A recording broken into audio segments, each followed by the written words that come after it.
Okay, yes. So, mm, okay.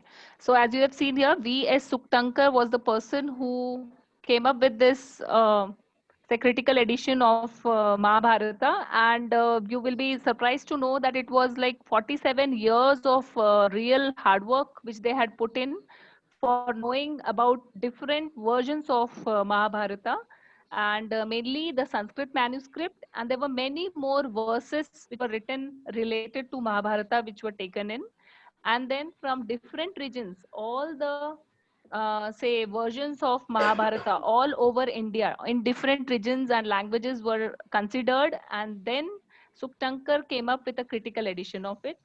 Next slide, ma'am. Yeah. Yeah, thank you.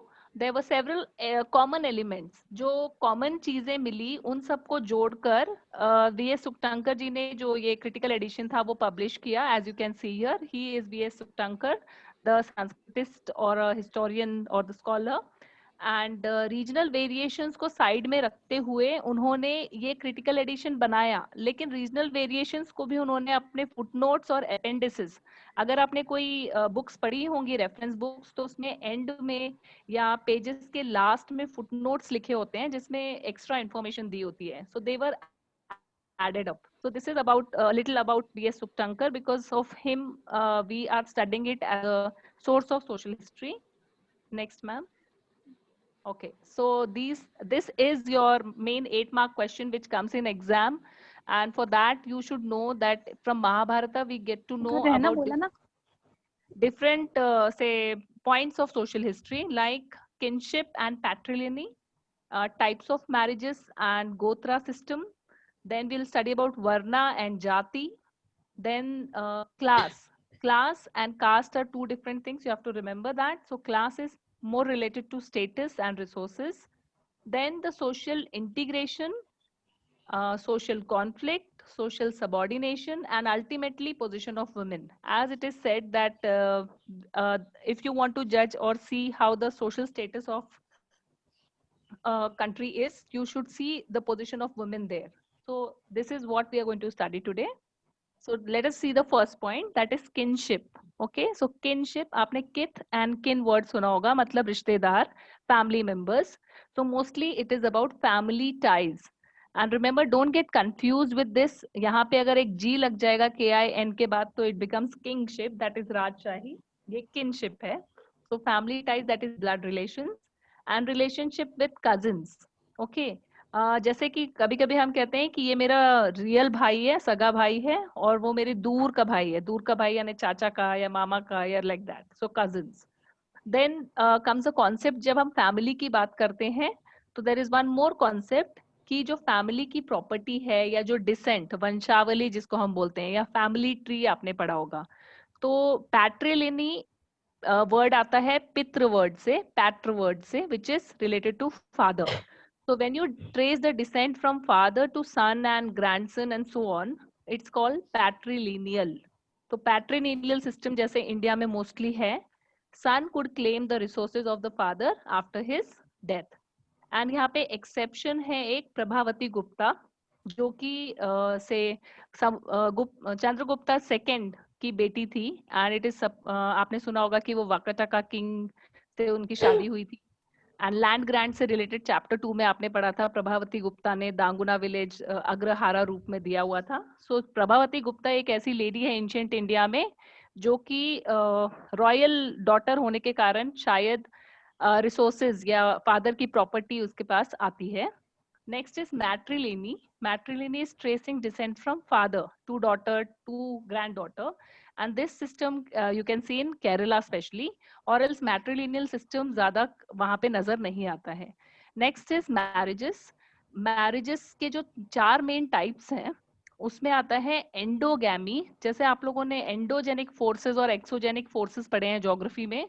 Endo means inside, ex मतलब outside. So you have to remember endogenic मतलब within the unit. जैसे कि एक ही cast में शादी या एक ही unit, एक ही गांव के अंदर शादी. Okay.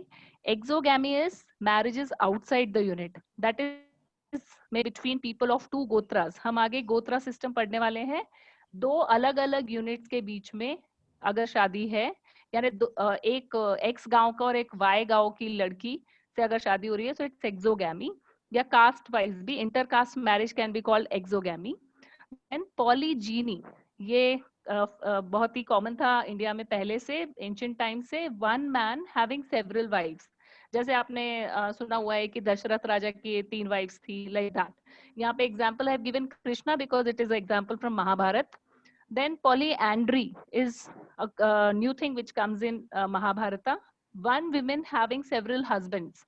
And best example is Draupadi, जो आप लोगों ने अपने बुक में देखा हुआ है. और उसको एक्सप्लेन किस तरह से किया है वो पैसेजेस में देखिएगा जरूर, कि कैसे उसको जस्टिफाई करते हैं वो कहकर कि वो एक लेडी थी जिसने 5 बार एक्साइटमेंट में शिव जी की पूजा कर ली तो उनको 5 पति मिल गए, या वो एक्चुअली इंद्र की पत्नी है, and all that. Then next is ma'am, next please. Next is 8 forms of marriages. आपकी बुक में इसमें से कुछ टाइप फॉर्म्स ऑफ मैरिज दिए हुए हैं. ब्रह्म, देव, अर्श और प्रजापत्य, ये जो 4 पहले के जो टाइप्स ऑफ मैरिजेस हैं, they are acceptable by the Brahmins and are suppose to be positive ones, good ones. इसी तरह से शादी होनी चाहिए. These are actually related to arrange marriages where the father of the say son searches a girl for the son, and it is like both parents are read, both parents are helping each other, I mean are finding out the say matches.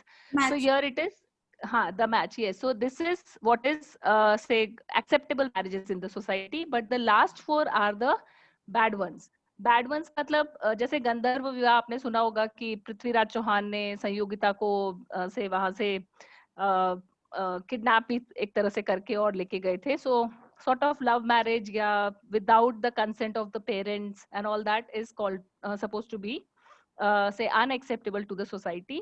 You need not worry much about this, but आप ये नाम जरूर देखिए, राक्षस, पैशाच, यानी कि बहुत ही ऐसा उनको नाम दिया गया है मैरिजेस को, which is not at all acceptable by the say society and especially the Brahmins. Yes ma'am, next. Next comes the term Gotra. Each Gotra was named after a Vedic seer, and all those who belonged to the same Gotra were regarded as his descendants or the progeny of the sage. So अगर हम एक गोत्र के हैं और हमारे पिता same हैं तो हम obviously brother and sister हुए. तो यहाँ पे बृहद अरण्यक उपनिषद में सप्ता ऋषिज का एक मेंशन आता है. 7 मेन सेज हुए हैं इंडिया में: गौतम, भारद्वाज, विश्वामित्र, जमदाग्नि, वशिष्ठ, कश्यप एंड शांडिल्य. और ये 7 जो सेजेस थे पूरी सोसाइटी को इनमें डिवाइड कर दिया गया था, और वो एक एक वैदिक सेयर या सेज उनके उनका नाम जो था गोत्र बन जाता है. नाम से गोत्र होते थे. यस, उनके नाम से गोत्र होते थे. और ये याद रखिएगा, जैसे आप लोग सरनेम्स लगाते हो वैसे ही गोत्र इस तरह का था. लेकिन द थिंग इज कि इससे 2 रूल्स थे इससे रिलेटेड. एक कि लड़की की जब शादी होती थी तो उसको अपने पिता का गोत्र छोड़कर अपने पति का गोत्र एक्सेप्ट करना होता था, जैसे कि सरनेम चेंज करते हैं, जो आजकल बहुत सारी लड़कियां नहीं भी करती हैं, या दोनों सरनेम्स भी लगाती हैं वो. And the next one is कि एक गोत्र के लोग शादी नहीं कर सकते थे. तो अभी जैसा मैंने आपको बताया, क्योंकि they are suppose to be brother and sister because they are progenies of a common sage, therefore this was the rule of gotras, and गोत्र के अनुसार ही शादी होती थी. नेक्स्ट आपका टॉपिक आता है कास्ट. कास्ट में 2 चीजें इंपॉर्टेंट है, एक है वर्ण और एक है जाति. अब आप ध्यान से सुनिएगा. Varna system is based on occupation. आपकी बुक में पुरुष सूक्त का मेंशन है जिसमें लिखा गया है कि द प्रिमेबल मैन वाज, मतलब जो प्रिमेबल मैन है उसकी बॉडी से ये चारों एलिमेंट्स या ग्रुप्स निकले हैं. तो उनके दिमाग से या सिर से, हेड से ब्राह्मण्स हुए, इसीलिए उनका मेन काम होगा to teach Vedas and to perform yajnas या सैक्रिफाइसेस वर्ड है. Then comes the Kshatriyas, who are the warrior class, so they have to fight war and rule the kingdoms. Then comes Vaishyas, who engage in agriculture and trade. तो वो क्षत्रिय जो है वो भुजाओं से निकले हैं. वैश्य जो है वो वेस्ट पार्ट जो है हमारा, इट्स लाइक द टमी पेट भरने के लिए जो हम काम करते हैं, सो एग्रीकल्चर एंड ट्रेड, तो Vaishyas. And the last one is Shudras, जो कि पैरों से ओरिजिनेट हुए हैं ऐसा कहते हैं. So these are the ones who have to serve these higher three varnas. Okay, so this was occupation based previously, but then next ma'am please. Next, there is an exception. अभी मैंने आपको बताया Kshatriyas were supposed to be the ones who will rule the kingdom, but आपकी book में they have given exceptions in every rule. ये जो धर्मशास्त्र या सूत्र बनाए थे से हिस्ट्री में, I mean ब्राह्मण्स ने, वो सभी लोग माने ये जरूरी नहीं था. तो हमें हर इस रूल में एक्सेप्शंस मिलते हैं, जैसे कि ये नॉन क्षत्रिय किंग्स जिनके एग्जाम्पल दिए हुए हैं. इवन दिस में come as a question to you as a short answer. So first ones are the Mauryas. Brahmanical texts call them of being of low origin. But मैं आपको बता दूं कि चंद्रगुप्त मौर्य एंड अशोका ने बुद्धिज्म अपनाया था बाद में. So they say कि बुद्धिस्ट लिटरेचर में उनको हाई ओरिजिन का माना गया है. नेक्स्ट, उनके ही जो सक्सेसर्स थे इमीडिएट, शुंगास एंड कन्वास, ये जो लोग थे ये भी ब्राह्मण्स थे. नेक्स्ट आते हैं शकास. शकास जो हैं वो एक्चुअली बाहर से आए हुए लोग हैं, इसीलिए उनके लिए वर्ड यूज होता है mlechchhas. They are not actually related to the caste system, they are not a part of the caste system. वो इंडिया के ही नहीं थे, इसीलिए उनके लिए ये म्लेच्छ वर्ड इस्तेमाल हुआ है. लेकिन आपने सेकेंड चैप्टर में रुद्रदमन नाम का राजा पढ़ा था जिसने सुदर्शन लेक अपने खुद के पैसे से रिपेयर करवाई थी. तो he suppose to be a very famous and popular ruler. Next are the Satavahanas and Gautami Puta Siri Satakarni. मैं ये भी बता दूं आपको, गोत्राज एज सच तो से लड़कियां चेंज कर मतलब शादी के बाद लड़की को अपना गोत्र बदलना पड़ता था, लेकिन सातवाहना किंग्स ने अपनी मदर्स के टाइटल्स आगे रखे हुए थे ऐसा कहा जाता है, या उनको आई मीन फेमिनाइन उन्होंने ये लिया था. गौतमी यहाँ पे एक्चुअली गौतम ऋषि से रिलेटेड है. तो गौतमी पुता सी Satakarni claim to be both a unique Brahmin and destroyer of the pride of the Kshatriyas. तो इसका मतलब ही ये है कि वो जरूर ब्राह्मण रहे होंगे और वो क्षत्रियों को जो घमंड है उसको तोड़ने के लिए पैदा हुए, ऐसा उन्होंने क्लेम किया था. It so you have to remember these. necessary all the times that the ruler should be Kshatriyas only. There is a point Yeah. in your book. So you have, this is a question also at the back of your textbook, I mean the question answers after the chapter, but you have to remember this, and you also have to understand social mobility by this, कि एक क्षत्रिय I mean एक cast का व्यक्ति अगर कुछ efficiency प्राप्त कर लेता है, स्किल्स प्राप्त कर लेता है, तो वो दूसरी कास्ट में जा सकता, आई मीन दूसरे वर्ण में जा सकता था. लेकिन बाद में ये बहुत ही उसको रिजिड बनाने की कोशिश की गई. Next ma'am. And I would like to add one more thing, that Varna system in the very beginning was not necessary that there was any caste system related to the Varnas. Rather, in one family, 4 Varna people were there. It was purely an occupation with which the people were connected. Okay, in a house, if father is working as a teaching professional, and brother is working as a army soldier, and if one another brother is working as a trader, and mother is working as a serving to the society, then all 4 varnas were there in one house only. So Varna system was purely based on occupation. So there were proofs. Am I right, Shraddha? हाँ, yes ma'am, yes ma'am. And जैसे हम ज्यादातर ये वर्ण जाति इन सबको एक साथ कंसिडर कर लेते हैं, तो ऐसा नहीं है. याद रखिएगा, varna actually means colour also. So ऐसा कहा जाता है कि Aryans were fairer and say the Indians who are also called say what is that ma'am word is there in so they were I think a darker shade, and therefore वर्ण व्यवस्था उससे भी कभी कभी रिलेट की जाती है. But let us गो. वर्ण का मतलब होता है रंग, तो रंग yes ma'am. उसका तात्पर्य होता था, लेकिन यहाँ पर उसका तात्पर्य वो नहीं है. हाँ, यस, एंड देन कम्स जाति, जो आप लोग को पता है कास्ट। तो जब जाति की बात हम करते हैं तो there were social categories based on birth, like I am born in a kshatriya house तो I will be a kshatriya, like that, okay, without any skill। May be मैं बहुत ही डरपोक टाइप की होंगी, लेकिन फिर भी क्योंकि मैं राजपूतों के घर पैदा हुई हूँ तो I will be a kshatriya, Yeah. okay।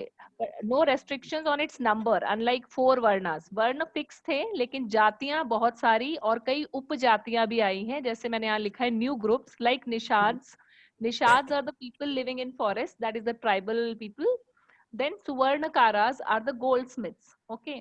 Then comes word shreni और गिल, जो आप 6th स्टैंडर्ड से पढ़ते आए हैं। It is organisation of people having same occupation. तो जैसे कि आप लोगों का एक से डांसिंग ग्रुप या सिंगिंग ग्रुप हो सकता है स्कूल में, and you can share your talents and problems and everything with each other and enrich yourself and your personality. In the same way, this Shreni was there. And there are examples of people changing their occupation. This you have to remember. This is the social mobility. Okay. Next comes beyond the 4 Varnas. I think you can guess who this is. Who is this lady? And who is this man? Can anyone tell? Nishant? Yes, ma'am. हाँ, who is this man? पांडवों में से कौन है ये? गदा Ma'am, लेके। Bhim. Ma'am, Yes, Bhim, Bhim। second और brother. ये कौन होगी फिर? ये कौन है? Ma'am, Hidimba. Very good, yes. And ये यू कैन सी भीम और हिडिंबा जो थे। भीम एक्चुअली आपने सुना है कि वो पांडवों का सबसे स्ट्रॉन्ग वेल बिल्ट लड़का था, और हिडिंबा एक्चुअली इज अ राक्षसी। तो वो तो कास्ट सिस्टम में आती ही नहीं है, ना वो ब्राह्मण है, ना क्षत्रिय, ना वैश्य, ना शूद्र। लेकिन ऐसा कहा जाता है कि when they went on I mean वनवास, जब वो लोग गए थे तो वहां पे हिडिंबा ने जब भीम को देखा तो वो टाइगर लाइक हस्बैंड पैसेज दिया हुआ है आपको, Yes. And she fell in love with him and then they got married. So when Kunti and Yudhishthir accept her as Bhima's wife, it means integration, acceptability, okay, and this is a best example of integration which takes place. Next is, yeah, yes ma'am, it's okay, this is Hidimba temple, okay। Next is beyond the 4 varnas, subordination। आप लोगों ने ये कहानी पढ़ी है, ये कौन है? Can you tell? Maybe I'll ask Parul or Parth. I don't know whether you're teachers or students, I'm sorry. Ma'am, Krishna and Arjun. No, Is no. this Krishna and Arjun? This Hello, one. I'm sorry. ma'am, Krishna and Arjun. No, Okay, no, I'm no. talking about this person। ये नीचे बैठे हुए हैं, यहाँ पे अंगूठा काट के दे रहे हैं किसी को, और ये गुरु है उनके। ये कहानी सुनी। Ma'am, Eklavya. Ma'am, Ma'am, Eklavya और वो Bhim. गुरु अर्जुन के गुरु है। सर हाँ, अर्जुन के गुरु। Perfect perfect, yes yes yes. ये अर्जुन के गुरु द्रोणाचार्य हैं, और गुरु द्रोणाचार्य के पास एक और व्यक्ति आए थे, एकलव्य, उनसे शिक्षा लेने के लिए, लेकिन उन्होंने मना कर दिया। वो इसलिए क्योंकि एकलव्य निषाद कुल के थे, अभी मैंने आपको बताया tribal forest people.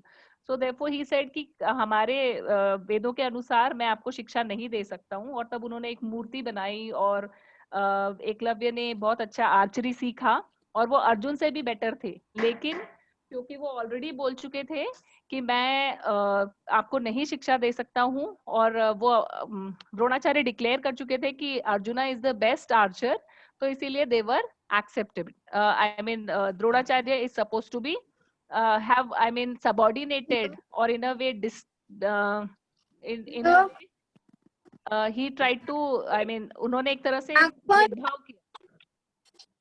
Yes, can you hear students? Is Mute there a your mic, disturbance? please. Yes. And the next one here, I have shown the picture of Chandalas. You have got a mention of Chandalas in your book. Chandalas were the community who used to deal with the dead bodies, and they were not supposed to say enter the main city. They used to use discarded clothes and say utensils, and they are supposed to be the lowest caste. Okay, so here you can see that how the conflicts used to take place between the different caste and the discrimination. Yes, ma'am. Next. That was in contrast to the purity aspect. Some activities were regarded as particularly polluting. Okay. Right, right. Because of that, pollution नहीं होना चाहिए society के अंदर, इसलिए उन्होंने चांडाल्स को जो है अनटचेबल का नाम दे रखा था। Yes, ma'am. Yes. Okay, and Chandala से related भी आपके rules दिए हुए हैं. You should go through them. Next comes, which is very important, position of women. Women as mothers, when you see Gandhari, जो अपने बेटे को Gandhari's advice is given कि वो कहती है दुर्योधन को कि तुम बेकार में युद्ध मत करो, अपने cousins के साथ share कर लो property, but he doesn't agree. Whereas वहाँ पे कुंती के बेटों को जब कुंती कहती है कि जो भी लाए हो share कर लो, तो वो एक अच्छी भली बेचारी लेडी पांचाली को भी पांचों शेयर करते हैं as a wife. So that shows ki how say women as mothers had say both good and bad position. Then women as wife as such, यहाँ पे अगर मैं द्रौपदी की बात करूं, हमें वो थोड़ी बिचारी लगती है कि she has to like become the wife of 5 husbands. But Draupadi जब क्वेश्चन करती है भरी सभा में कि पहले तुमने खुद को दांव पे लगाया था या मुझे, और इस तरह से जब वो प्रश्न करती है तो वो बहुत ही बोल्ड एंड assertive नजर आती है अपने राइट्स के प्रति. Then women as inheritor of property, I just told you that as such women were not allowed to get access to property, but Prabhavati Gupta is one exception. So this is how you can see that women in Mahabharata are not weak. They command respect and sought advice, and people seek advice from them. Yes, ma'am. Next. Okay, now we talk about the author. जो authors थे महाभारत के, they were, it is traditionally believed that sage Vyasa dictated Mahabharat and Lord Ganesha wrote it. But this is just a belief. It can be a myth. Actually, it is said कि क्योंकि इतने detail में युद्ध का वर्णन है, तो जरूर जो रथ सारथी, चैरियटर बार्ड्स जो होते थे, जिनको सुताज भी कहा जाता है, उन्होंने अपने राजाओं की कीर्ति के ये जो गीत गाए होंगे, they composed poems celebrating the king's victories, and that was orally done. Okay, that is oral tradition. लेकिन उसके बाद आपने सेकेंड चैप्टर में 16 महाजनपदास पढ़ा था, जिसमें कुरुज एंड पांचालास थे. तो कुरु पांचाल राजाओं ने, जो नए राजा जो आए, they wanted to preserve this and record their glory of their ancestors. So it was written down systematically. And ultimately it is believed कि 200 BCE से 200 CE तक विष्णु के भक्त बहुत सारे बढ़ गए, और वैष्णविज्म जब फेमस हुआ तो ऐसा कहा जाता है कि कृष्ण को विष्णु का रूप मानते हैं. और तब इट इज सेड कि भगवत गीता, जो कि कृष्ण के जो प्रवचन थे अर्जुन को दिए हुए, that part, didactic section of the Mahabharata was added later on. Yes, ma'am. So these are the authors you have to remember. In the next slide, I have given the picture so that you remember it.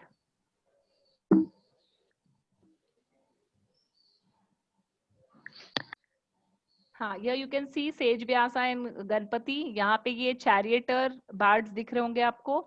Next is कुरु पांचाल. ये मैंने map इसलिए लगाया जिससे आप समझ सकें. And this is also the evidence that Mahabharata जरूर हुआ होगा. आपकी बुक में मेंशन है बीबी लाल, एक हिस्टोरियन का, जिन्होंने यहाँ पे एक्सकवेशन किया एंड फाइंड आउट किया कि हस्तिनापुर नाम की जगह मिली and all that. And last one is ये कृष्ण जी हैं, वैष्णवाइट से धर्म के मेन जो माने जा रहे हैं. सो Krishna became most important that time, and therefore Gita was added up. Next is dynamic text. आपको एक क्वेश्चन आता है. This is the last part of your chapter. एक पैसेज है लास्ट में, dynamic text. What is dynamic? Which continues to change. It has got all aspects. इसमें बहुत सारे विविधताएं हैं. तो आप देख सकते हैं कि महाभारत सिर्फ एक पोयम ही नहीं है, उसको फोक थिएटर में आपने ये देख, अगर ये लेडी के बारे में सुना होगा, दिस इज तीजन बाई, जो कि महाभारत की कहानियों को बहुत ही सुंदर गीतों के रूप में पेश करती हैं. This is Yakshagana, which is famous in South India. Yakshagana is a depiction of Ramayana and Mahabharata stories in the say ballet form. Then here you can see ये कलमकारी है, painting है of Mahabharata scene.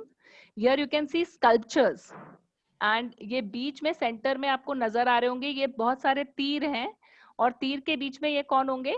कौन से एक महान व्यक्ति थे सबसे आदरणीय महाभारत में कैरेक्टर? मैम उनके गुरु मैम एक सबसे बड़े थे उनके एज में, जो वाइट कपड़े पहनते थे हमेशा. मैम भीष्म.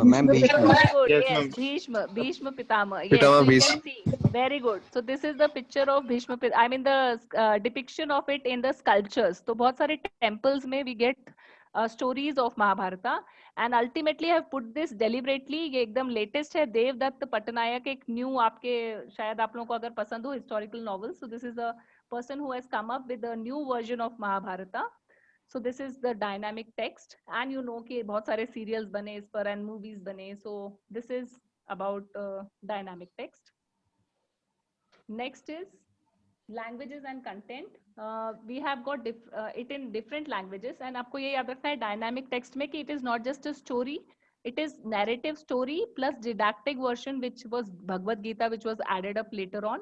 तो वो एक सिंपल महाकाव्य नहीं है, उसमें बहुत सारे एलिमेंट्स हैं, डिडक्टिव एंड नैरेटिव, ये दोनों याद रखिएगा आप. इसमें आप डायनामिक टेक्स्ट में ये ऐड कीजिएगा. Next ma'am. हाँ, next was the conclusion of it that Mahabharata भले ही माने और सेंट्रल स्टोरी भले ही सिर्फ दो कौरव और पांडवों के बीच की वॉरिंग कजन्स की स्टोरी हो, लेकिन ये स्कल्पचर्स और पेंटिंग्स और हर जगह जब आती है और इसकी ट्रू एसेंस और फिलॉसफी अगर आप समझेंगे महाभारत की, तो you will understand that it is much more than just a story book. It is having a lot of say information about the Indian society of that time. It will So finish that is it. within a few seconds, Shraddha. Yeah, thank you. It's done, ma'am. Over. Thank you very much, everyone. I hope you understood. I'm thankful to Shraddha ma'am, Yes, ma'am. who has given this much time and prepared such a wonderful PPT. I'm again thank you to you and my